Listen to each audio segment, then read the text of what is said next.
Andrew Jackson was one of the most controversial presidents ever. He did a lot of bad things that maybe weren't so good for our country, like the spoils system, tariffs and nullification crisis, the bank battle, and Indian removal. Little Andrew Jackson was born on March 15, 1767 in Waxhaw, South Carolina. Andrew Jackson's father, for whom he was named, died shortly before he was born.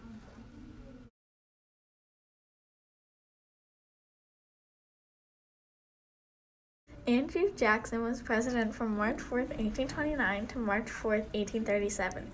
Andrew Jackson was called the common man because he was not raised in a wealthy family. Andrew Jackson was elected president because the voting laws changed from only rich, white landowning men to all white men being able to vote.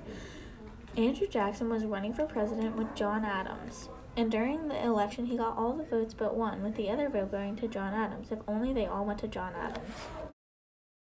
The spoils system is a practice in which the political party that wins an election gets to reward its campaign supporters and other active supporters by appointment to government posts and other favors. Andrew Jackson gave a bunch of government positions to his friends. Isn't it awful how he only gave positions to his friends? During Andrew's time in office, he put many tariffs on goods to protect American manufacturing from British manufacturing. And get this, almost all of them were unsuccessful. Jackson supported the Tariff of 1812, which was also called the Tariff of Abominations. The Tariff of Abominations divided the country, and V.P. Calhoun wrote the paper arguing that the states had the right to nullify any laws they believed were not good. The cause of the nullification was led by South Carolina, but Jackson quickly responded by threatening to send the military because he couldn't get his way. What a baby. Andrew Jackson hated the second bank that was chartered in 1816. Fast forward some time, and the bank needed to be rechartered. Congress approved the bank, but Jackson vetoed it. Jackson thought that the bank was unconstitutional and that it only helped the rich, but he was very wrong. He took money from the bank and put it into state banks. Jackson even thought that his win of the election meant that there would be an end to the bank. Why would he think that? Who died and put him in charge?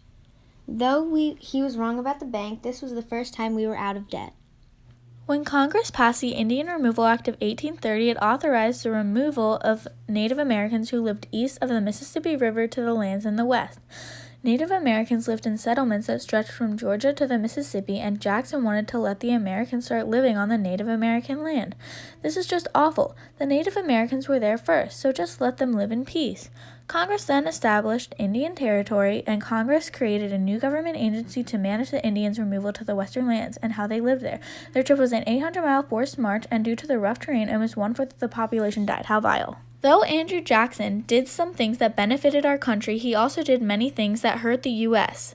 In the end, Andrew Jackson had many bad effects on our country. Even though he did some good, deep down, he was always bad for our country, and good riddance that he is not our president today.